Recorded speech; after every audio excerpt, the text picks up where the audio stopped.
Chapter 13. Do you believe in fairies? The more quickly this horror is disposed of, the better. The first to emerge from his tree was Curly. He rose out of it into the arms of Cecil, who flung him to Smee, who flung him to Starkey, who flung him to Bill Jukes, who flung him to Noodler. And so he was tossed from one to another till he fell at the feet of the black pirate. All the boys were plucked from their tree in this ruthless manner, and several of them were in the air at a time, like bales of goods flung from hand to hand. A different treatment was accorded to Wendy, who came last. With ironical politeness, Huck raised his hat to her, and offering her his arm, escorted her to the spot where the others were being gagged. He did it with such an air, he was so frightfully distinguished, that she was too fascinated to cry out. She was only a little girl. Perhaps it is telltale to divulge that for a moment Huck entranced her, and we tell on her only because her slip led to strange results. Had she haughtily unhanded him, and we should have loved to write it of her, she would have been hurled through the air like the others, and then Huck would probably not have been present at the tying of the children, and had he not been at the tying, he would not have discovered Slightly's secret, and without the secret he could not presently have made his foul attempt on Peter's life. They were tied to prevent their flying away and doubled up with their knees close to their ears, and for the trussing of them the black pirate had cut a rope into 9 equal pieces.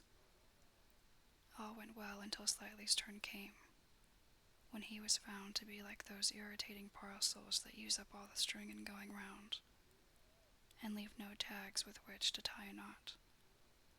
The pirates kicked him in their rage, just as you kick the parcel, though in fairness, you should kick the string. And strange to say, it was Hook who told them to belay their violence.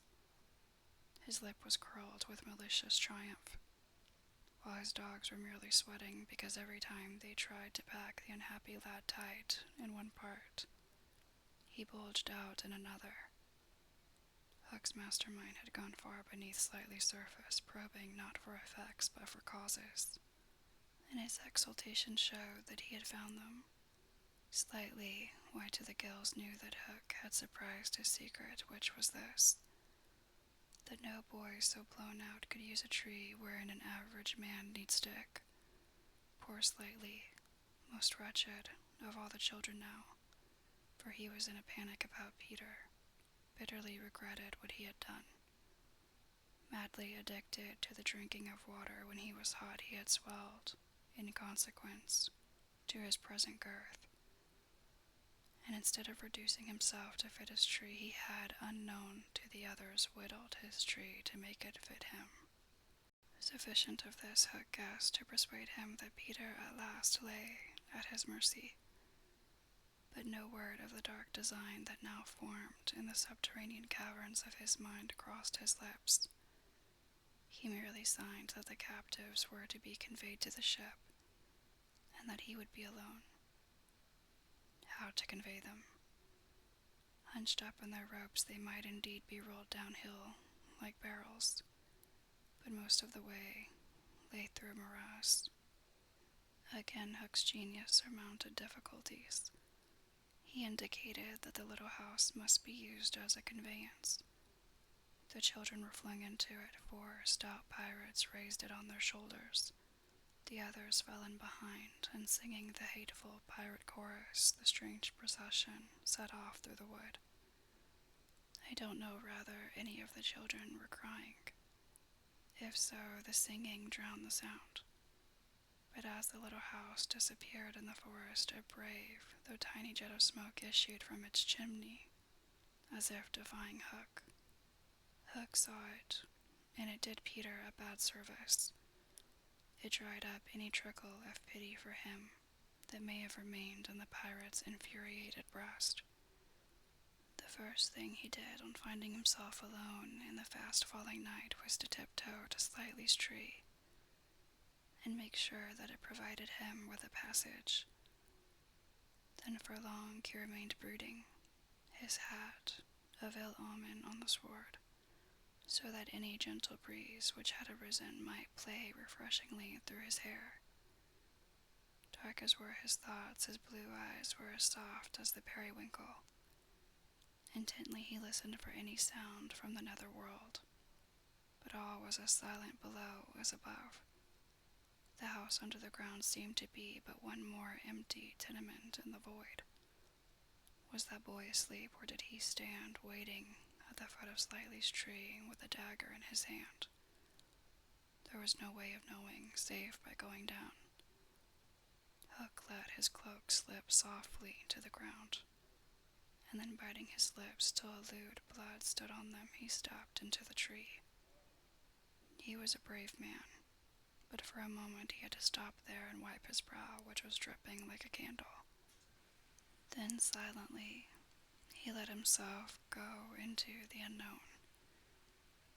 He arrived unmolested at the foot of the shaft, and stood still again, biting at his breath, which had almost left him.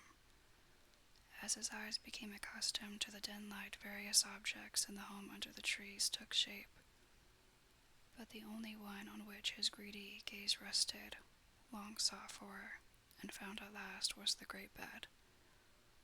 On the bed lay Peter, fast asleep. Unaware of the tragedy being enacted above, Peter had continued for a little time after the children left to play gaily on his pipes. No doubt rather a forlorn attempt to prove to himself that he did not care. Then he decided not to take his medicine so as to grieve Wendy. Then he lay down on the bed outside the coverlet to vex her still more, for she had always tucked him inside it, because you never know that you may not grow chilly at the turn of the night. Then he nearly cried, but it struck him how indignant she would be if he laughed instead. So he laughed a haughty laugh and fell asleep in the middle of it. Sometimes, though not often, he had dreams, and they were more painful than the dreams of other boys. For hours he could not be separated from these dreams, though he wailed piteously in them. They had to do, I think, with the riddle of his existence. At such times it had been Wendy's custom to take him out of bed and sit with him on her lap, soothing him in dear ways of her own invention, and when he grew calmer, to put him back to bed before he quite woke up, so that he should not know of the indignity to which she had subjected him. But on this occasion he had fallen at once into a dreamless sleep. One arm dropped over the edge of the bed, one leg was arched, and the unfinished part of his laugh was stranded on his mouth, which was open, showing the little pearls. Thus defenseless, Hook found him. He stood silent at the foot of the tree, looking across the chamber at his enemy. Did no feeling of compassion disturb his somber breast? The man was not wholly evil. He loved flowers, I have been told, and sweet music. He was himself no mean performer. And let it be frankly admitted, the idyllic nature of the scene stirred him profoundly. Mastered by his better self, he would have returned reluctantly up the tree but for one thing. What stayed him was Peter's impertinent appearance as he slept. The open mouth, the drooping arm, the arched knee. They were such a personification of confidence as taken together will never again, one may hope, be presented to eyes so sensitive to their offensiveness. They steeled Hook's heart. If his rage had broken him into 100 pieces, every one of them would have disregarded the incident and leapt at the sleeper. Though a light from the one lamp shone dimly on the bed, Hook stood in darkness himself, and at the first stealthy step forward he discovered an obstacle, the door of Slightly's tree. It did not entirely fill the aperture, and he had been looking over it. Feeling for the catch, he found to his fury that it was low down beyond his reach. To his disordered brain, it seemed then that the irritating quality in Peter's face and figure visibly increased, and he rattled the door and flung himself against it. Was his enemy to escape him after all? The red in his eye had caught sight of Peter's medicine standing on a ledge within easy reach. He fathomed what it was straight away and immediately knew that the sleeper was in his power. Lest he should be taken alive, Hook always carried about his person a dreadful drug blended by himself. Of all the death-dealing rings that had come into his possession, these he had boiled down into a yellow liquid quite unknown to science, which was probably the strongest poison in existence. 5 drops of this he now added to Peter's cup. His hand shook, but it was in exultation rather than in shame. As he did it, he avoided glancing at the sleeper, but not lest pity should unnerve him merely to avoid spilling. Then one long, gloating look he cast upon his victim, and turning, wormed his way with difficulty up the tree. As he emerged at the top, he looked the very spirit of evil breaking from its hole. Donning his hat at its most rakish angle, he wound his cloak around him, holding one end in front as if to conceal his person from the night, of which it was the blackest part, and muttering strangely to himself, stole away through the trees. Peter slept on.